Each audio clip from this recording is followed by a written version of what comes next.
Se você não sabe quem é, pergunte-se quem você quer ser. Quem você quer ser? Momfluencer, a mãe de todas as mentiras, foi lançada em abril desse ano e está disponível pela Disney+. A série já estreou com 9 episódios liberados, tendo aí cada um com cerca de 20 a 25 minutos.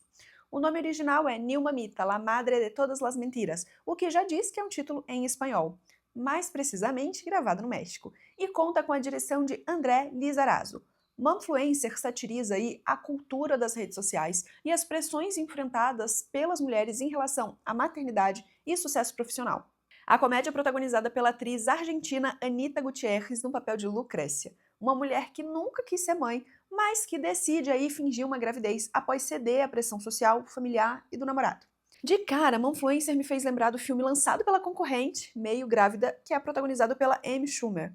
Mas já adianto, gente, que apesar de beberem da mesma fonte, que é fingir a gestação, não possuem o mesmo enredo, nem mesmo ali a mesma intencionalidade. Muito pelo contrário. Eu senti que a série Momfluencer tem um quê de bebi na fonte Fleabag. Fleabag, para quem não sabe, é uma série de comédia dramática inglesa, muito boa por sinal, mas que não tem muito a dizer ali sobre maternidade propriamente dita, mas que tem esse ímpeto de mulher que é bem resolvida, que entende quem ela é, apesar de se sentir perdida em meio ao caos da vida, em meio ao próprio sofrimento.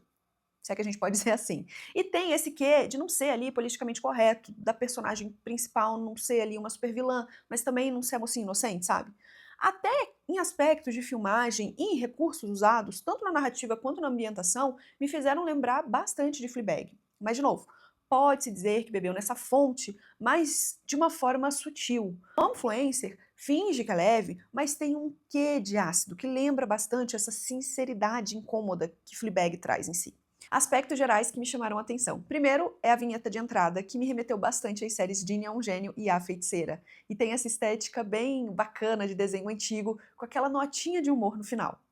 Outra coisa interessante que eu notei é que a Lucrécia sempre mexe numa imagem da Frida Kahlo, ou a Frida Kahlo sempre aparece quando vai ter ali alguma mudança significativa na vida da personagem, ou em alguma cena de impacto, a Frida acaba ali aparecendo discretamente na filmagem. Confesso que os primeiros episódios, pra mim, pelo menos, foram bastante arrastados. Eu achei raso, um pouco infantil e um tanto quanto birrento. Porém, a série pega um pouco mais de tração ali por volta do terceiro episódio, que é justamente quando a personagem, a Lucrécia, que não quer ser mãe, passa a estudar e se aprofundar sobre esse universo materno.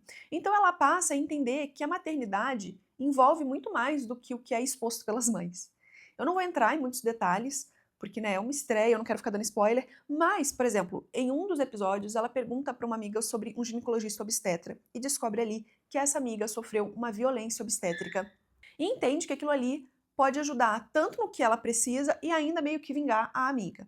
Porque ela passa a ter ali agora, que ela está estudando, conhecimento sobre essa e outras dores vivenciadas pelas mães, e então ela passa a se importar. Ela fica tão afim de conquistar aquilo a que se propôs que ela acaba ajudando quem de fato está precisando de ajuda, que são as gestantes, que estão ali num lugar mais vulnerável, justamente porque estão vivenciando muita mudança ao mesmo tempo.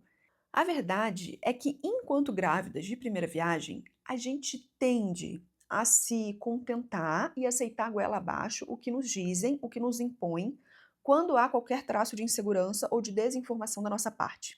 E é por isso que eu sempre repito: conhecimento é poder. Precisamos estudar e aprender mais para que sejamos senhoras das nossas escolhas. E foi a partir daí que a série me fisgou, porque ela mostra como o conhecimento transforma.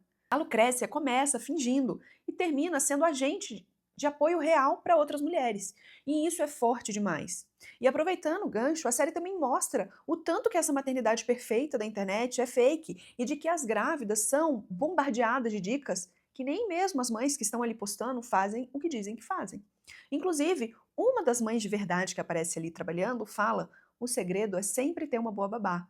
Ou seja, sozinha, não dá. Precisa de rede de apoio sim, mesmo que paga. E o problema é que isso não cabe na rede social, porque se a mãe posta que ela tem uma ajuda paga, ela é bombardeada. E é importante ressaltar que logo de cara, a Lucrécia, que é a personagem principal, fala pro namorado: ó, desde o início eu te disse que eu não queria ser mãe. Mas a gente sabe que existe essa pressão para a mulher ter filhos. E uma das formas que as pessoas usam, que as pessoas agem quando vem uma mulher que se mantém firme nesse propósito de não ter filhos, é justamente querer infantilizar a sua vida e as suas escolhas e os seus sonhos. Como se a maternidade fosse uma faculdade que te assegura diploma de mulher adulta, sabe? Só que não. A série aborda também a visão das amigas e colegas de trabalho que são mães e que, obviamente, têm uma outra rotina, uma que é mais corrida, mais cheia de preocupação. E que, ao verem a Lucrécia grávida, essas amigas entendem que agora a Lucrécia vai passar a ter mais compreensão do que é ser mãe, do que é ter essa rotina. Porque até então, todo mundo a infantilizava, mesmo que não dissesse isso abertamente.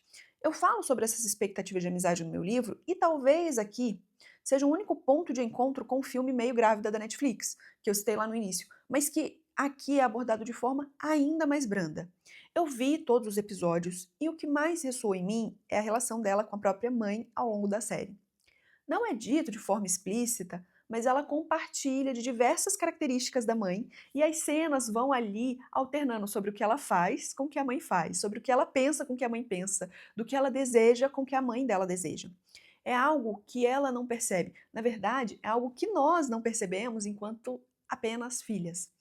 E eu defendo muito isso. Inclusive, tem 2 cartas no meu livro, Cartas para Ariel, que eu falo justamente do papel da nossa mãe na nossa personalidade, sobre como as nossas mães moldam quem somos, o quão a gente assume características da nossa mãe acreditando que são nossas e como devemos identificá-las e trabalhá-las para que de fato possamos ou não nos apropriar dessas características e falar: ok, isso é meu, ok, isso não é. Se você quiser se aprofundar mais sobre o tema, o link do meu livro estará aqui na descrição. Ele está disponível tanto no formato físico quanto em e-book através da Amazon. E a série toca nesse ponto sem dizer uma palavra. Quer dizer, isso é dito, chega um momento em que isso é dito, mas no fundo nem precisava porque as cenas falam por si. Eu não vou dar spoiler, mas eu vou dizer que o desfecho dessa temporada mostra que nós até podemos achar que temos controle de algo, mas não temos controle de absolutamente nada. E que às vezes uma criança vai ter sim mais maturidade para lidar com certas coisas do que a gente. E surpreender um total de 0 pessoas, que a maternidade não assegura maturidade. E tá tudo bem, não é uma competição, é uma troca. Cada um tá num degrau diferente, em diferentes assuntos, e o importante é que a gente sempre estenda a mão para ajudar o outro a subir. Mas me deixou muito feliz saber que eles introduziram na série a frase quem você quer ser. Eu falo exatamente disso em uma das cartas. Seja mãe, seja não mãe, seja o que for, é preciso que você saiba ao menos quem você quer ser, porque isso dá norte sobre qual caminho seguir. Por fim, a série termina essa primeira temporada do jeitinho que eu gosto, tendo concluído uma ideia, mas mesmo assim, deixando um quê de e agora? Tem pano ou não tem pano para a segunda temporada? Momfluencer é uma série que passa bem como leve, mas que provoca algumas reflexões interessantes que ficam ali martelando, sabe? Para quem é a série? Eu diria para todas.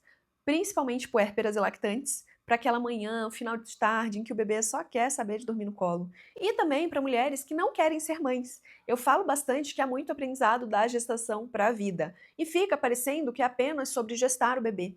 Mas a verdade é que todas nós mulheres já vivenciamos uma gestação. Afinal, fomos todas gestadas. Mesmo que a gente não se lembre de forma consciente, há muitas marcas desse período em nós e é bom ver como a personagem se relaciona com a própria mãe a partir desse novo olhar, dessa nova perspectiva.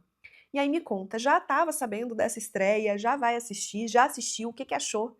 Semana que vem tem mais. Beijo e até!